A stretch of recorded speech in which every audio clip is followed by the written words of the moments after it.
दोस्तों, आज हम पढ़ने जा रहे हैं बेस्ट सेलिंग किताब इकिगाई का सारांश, जो आपके जीवन को बदल सकता है। इकिगाई, लंबे और सुखद जीवन का जापानी रहस्य। हिंदी सारांश। परिचय। इकिगाई क्या है? इकिगाई एक जापानी शब्द है जिसका अर्थ है जीने का कारण। यह 4 पहलुओं के संगम को दर्शाता है। वह काम जिसे आप प्यार करते हैं, वह जिसमें आप निपुण हैं, वह जिसकी दुनिया को जरूरत है, और वह जिससे आप आय अर्जित कर सकते हैं।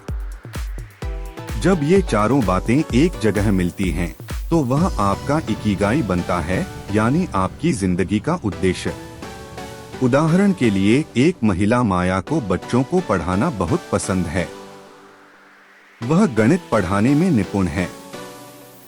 उसने देखा कि उसके आसपास के बच्चों को गणित समझने में कठिनाई होती है। माया ने ट्यूशन देना शुरू किया और धीरे धीरे एक ऑनलाइन कोर्स बना लिया। यह कार्य माया को आनंद भी देता है, समाज की मदद भी करता है और आमदनी का साधन भी बन गया है। यही उसका इकिगाई है। ओकिनावा, असली जीवन से प्रेरणा।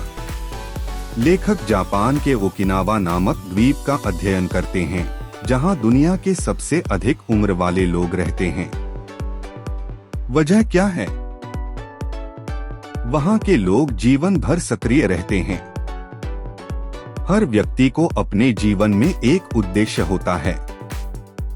वे स्वस्थ भोजन करते हैं, धीरे धीरे जीते हैं और सामाजिक रूप से जुड़े रहते हैं। उदाहरण के लिए, एक 95 वर्षीय महिला रोज सुबह उठकर अपने बगीचे की देखभाल करती है। वह कहती हैं कि वह यह इसलिए करती हैं क्योंकि इससे उन्हें खुशी मिलती है और उनका जीवन अर्थपूर्ण लगता है। एक 102 वर्षीय व्यक्ति हर दिन मछली पकड़ने जाते हैं, ना तो जरूरत है और ना ही कमाई के लिए, लेकिन यह काम उन्हें प्रकृति से जोड़ता है और उनका मन शांत करता है। यही उनका इकिगाई है। इकिगाई के सिद्धांत। 1. सक्रिय रहें, पूरी तरह से रिटायर न हो। उदाहरण, एक बुजुर्ग जो लकड़ी से फर्नीचर बनाना पसंद करता है, वह छोटे छोटे सामान बनाता रहता है, चाहे वो बेचने के लिए न हो। 2. धीरे धीरे जीवन जिएं। उदाहरण, खाना पकाने के समय वह हर कदम को ध्यानपूर्वक करते हैं, जैसे सब्जी काटना, मसाले डालना, जैसे ध्यान में हो। 3. संतुलित और कम मात्रा में खाएं। यहाँ हारा हाची बो परंपरा है, यानी केवल 80% पेट भरने तक खाना। 4. सामूहिकता और संबंध बनाए रखें। यहाँ के लोग मोआई नामक सामाजिक समूहों में रहते हैं। ये दोस्ती और सहायता का जीवन भर का समूह होता है। 5. वर्तमान में जिएं। छोटी छोटी चीजों में आनंद लें, जैसे चाय पीना, किताब पढ़ना या बच्चों के साथ समय बिताना। फ्लो की स्थिति, काम में खो जाना। पुस्तक में फ्लो की चर्चा है, यानी जब आप किसी काम में इतने डूब जाते हैं कि समय का पता ही नहीं चलता। उदाहरण, एक चित्रकार जब अपनी पेंटिंग में पूरी तरह खो जाता है, बिना किसी चिंता के, तो वह फ्लो की स्थिति में होता है।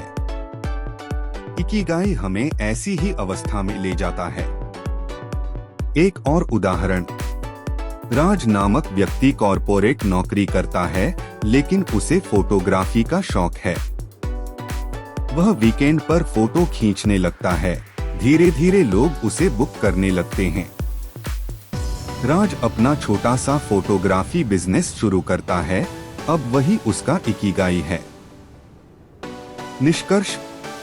इस पुस्तक का मुख्य संदेश है, एक लंबा और सुखद जीवन पाने के लिए जरूरी नहीं है कि आप बहुत कुछ हासिल करें। जरूरी यह है कि आप अपने जीवन में अर्थ, संतुलन और खुशी खोजें। आपका इकिगाई कुछ भी हो सकता है। खाना बनाना, लोगों की मदद करना, सिखाना, लिखना, संगीत, बागवानी या योग। बस वह आपको सुबह उठने की वजह दे, यही आपका इकिगाई है। अगर आपको यह वीडियो पसंद आया हो तो कृपया इसे लाइक करें और किस मैजिक हैंड्स चैनल को सब्सक्राइब करें। ऐसे और जीवन को बदलने वाले वीडियो के लिए जुड़े रहें।